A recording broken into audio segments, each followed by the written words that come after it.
The jungle is alive. Drums echo through the dense canopy, deep and rhythmic, like the heartbeat of the gods themselves. The air trembles with the smell of burning copal, sweat, and fear. Beneath the obsidian sky, a man kneels, bound, bloodied, and silent. He is not a slave. He is a lord. And tonight, his soul will rise through fire and blade. In the depths of the Yucatan jungle, the Maya city of Yaxuan stands like a stone dream. Pyramids carved with the faces of gods, temples breathing incense into the twilight. Torches flicker along the great plaza where thousands have gathered. The people chant a single name, Kawil, the god of lightning and war. The drums grow faster. A procession moves through the crowd, warriors painted in red and black, feathers glistening with oil, obsidian blades catching firelight. At their center walks the captive, Lord Ixtel, ruler of a rival city now fallen. His face is calm, but his eyes hold the wild knowing of a man who understands the end. They lead him to the sacred field, the ball court of blood. The stone walls rise on both sides, carved with serpents devouring the sun. Here, gods are entertained not by words, but by the game of life and death. The high priest raises his hand, and silence falls. Through the game, he declares, "The blood of kings shall feed the dawn." Two teams enter the court. The drums begin again, thunder rolling through the earth. The ball, heavy, made of solid rubber, is cast into play. The players strike it with hips and elbows, their movements precise, brutal, graceful. Sweat sprays into torchlight like silver rain. Lord Ixtel stands in chains at the edge, forced to watch. His own warriors, the few still alive, are part of the game. They know the rule: to win is to die. The victors are the sacrifice, honored as offerings to the gods.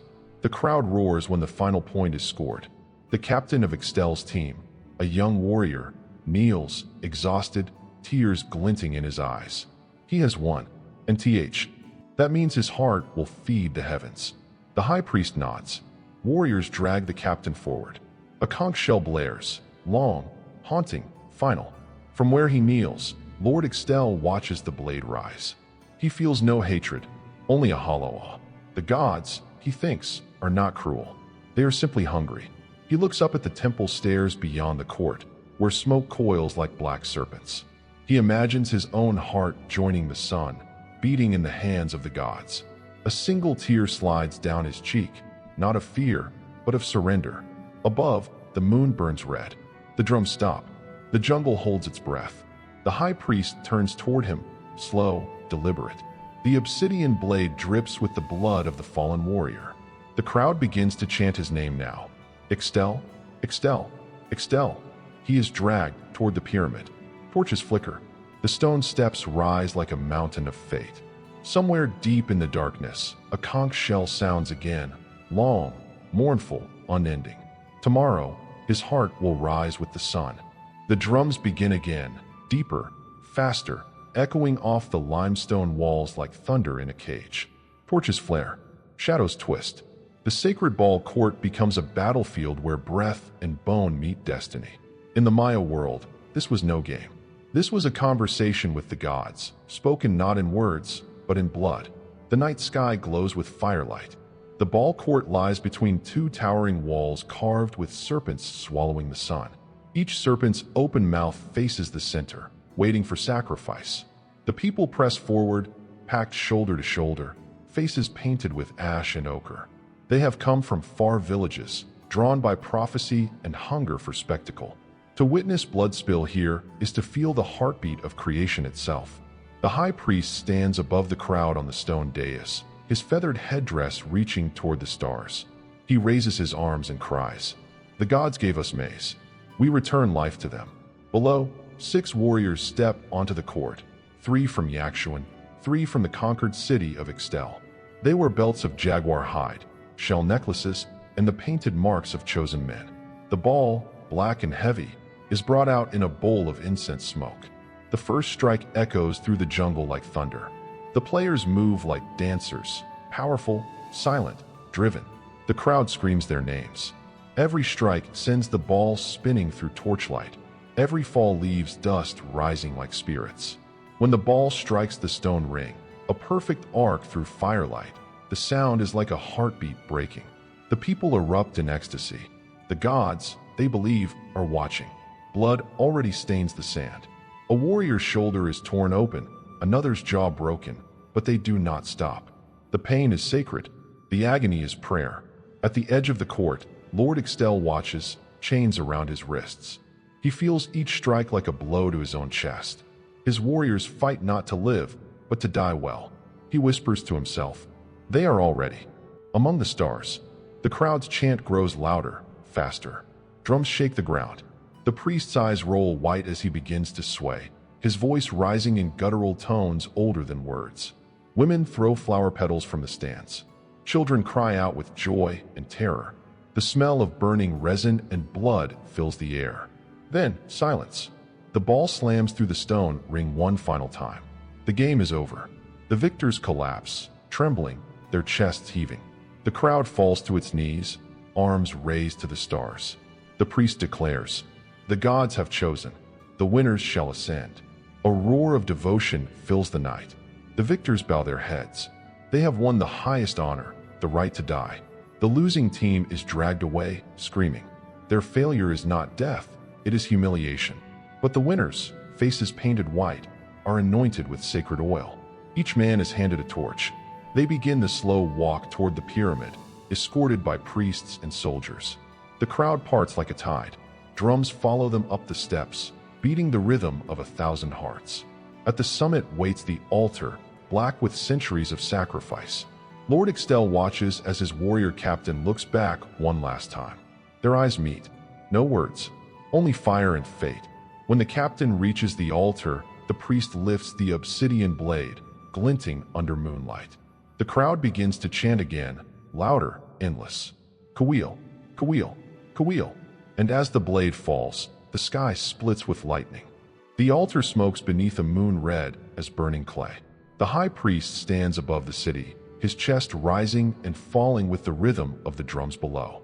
He lifts the obsidian blade, a piece of night sharpened to perfection, and whispers to it as though it were alive. In his hands, death is not evil. It is sacred. Atop the pyramid of Yakshuan, the priest's face glows in the flicker of sacred fire.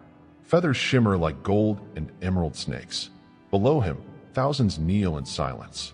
From this height, the city looks alive, a great body of stone and flesh. Torches pulse like veins. The chants rise like breath. He turns to his attendants, young boys painted in blue. They hold bowls of blood mixed with cocoa, shells filled with incense, and a jaguar's skull carved with glyphs of the underworld. The priest dips his fingers into the blood and draws a line down his own forehead. He whispers to the wind, "Kawil, Lord of storm and fire, accept their hearts and keep the sun alive." At his feet, the first warrior kneels, the captain who won the game. His eyes shine with both terror and honor. The priest places a hand on his shoulder, gentle, almost fatherly.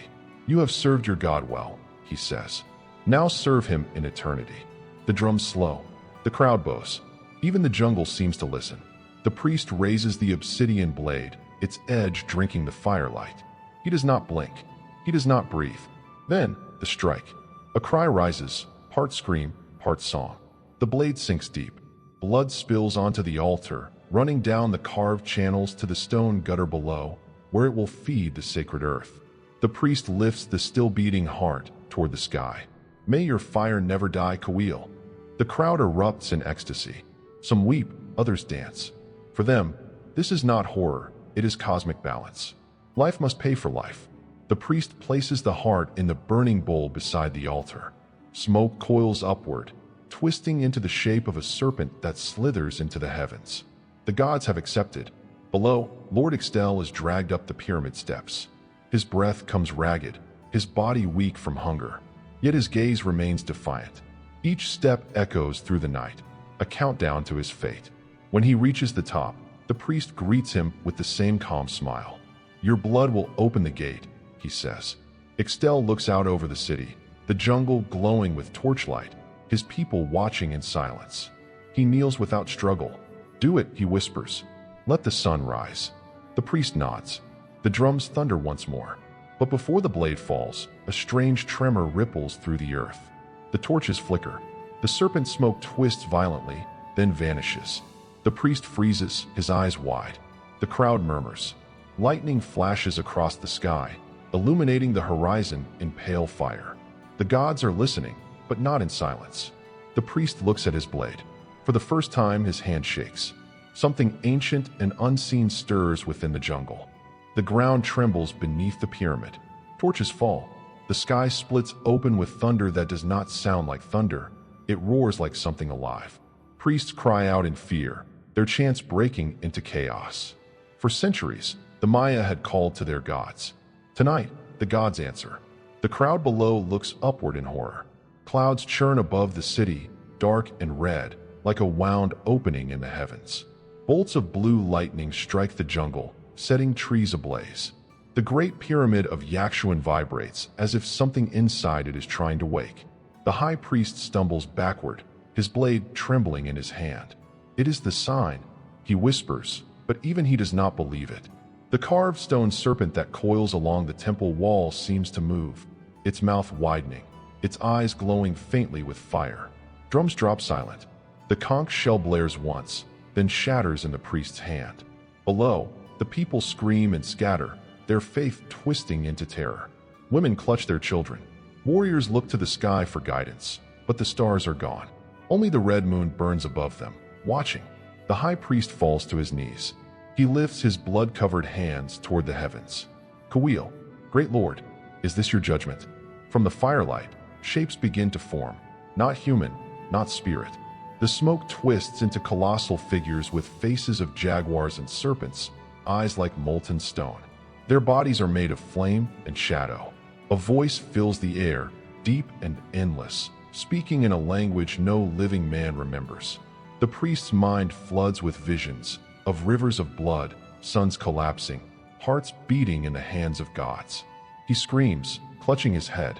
The people below fall to the ground, weeping, as the temple glows brighter than day. Every glyph on the walls, every carving, every god face, shines with red light. It is as though the entire city itself has become an altar. Lord Ixtel rises, still bound. His body trembles, but his voice cuts through the wind. You have angered them. The priest turns, his eyes wild. Silence. You are already dead. Ixtel shakes his head. Not yet. The gods demand truth, not fear. Lightning strikes the temple again. The stone under their feet cracks. Flames race along the edges of the pyramid. The captives and priests cry out as one of the serpent carvings bursts apart, releasing a gust of blinding light. For a moment, Ixtel sees them, the gods, towering and radiant, watching in silent hunger. He understands then, the sacrifices were never enough. The gods crave the whole world.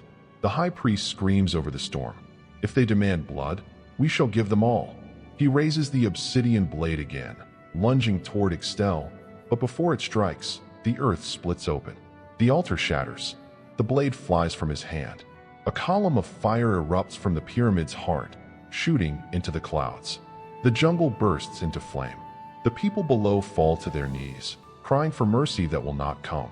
Through the smoke, Ixtel looks into the burning sky and whispers. The gods are awake, and they are hungry. Smoke rolls across the jungle like a living beast. The city of Yakshuan burns, its once golden temples reduced to crimson ash. The gods have awakened, and nothing will ever be the same. Above the shattered pyramid, dawn rises, but the light feels wrong. It shines not with hope, but with judgment. The survivors crawl from the ruins, covered in soot and blood. Women clutch their children, whispering prayers that sound like apologies. Men who once called themselves warriors drop their weapons, too afraid to speak. The jungle hums with silence. Not a bird, not an insect, only the hiss of smoldering earth. At the center of the destruction, the high priest stands alone on the broken altar. His robes are burned, his face streaked with dried blood. In his trembling hands, he holds the remains of the obsidian blade, cracked in half, powerless. He stares at the horizon. The gods wanted more than hearts, he murmurs. They wanted the world to remember them, but no one listens. The people now see him not as a prophet, but as a monster. From beneath the rubble, a hand claws free, Lord Ixtel lives. He drags himself through the dust, his chest still bleeding from the wound that never came. Above him, the sky still burns faintly red, as if the god's gaze lingers. He looks at the priest, the man who condemned him, and slowly stands. "You wanted to feed them," Ixtel says, voice raw. "Now they have fed on everything." The priest drops to his knees. "I did it for us." Ixtel shakes his head. "No, you did it for power, and you mistook their silence for approval." Lightning flashes one last time, distant and weak. The storm has passed, but the gods' hunger remains. By nightfall, the survivors flee into the jungle. They abandon their temples, their carvings, their idols, everything that once defined them. Behind them, Yakshuan burns for 7 nights and 7 days. The priest remains behind, kneeling before the shattered altar, whispering to ashes. "Forgive me," he says to no one. And when the flames finally reach him, he does not move. The city that once reached for the stars becomes a tomb. Vines reclaim the stone. The jungle swallows the screams. Centuries later, explorers will find the ruins. They will marvel at the carvings, the serpents, the suns, the bleeding gods. They will call it art. They will never know what happened here. But when night falls over the Yucatan, locals say you can still hear it. The beating of distant drums, echoing from beneath the earth. The gods are not gone. They are only sleeping. And every 1,000 years, when the blood moon rises again, they remember.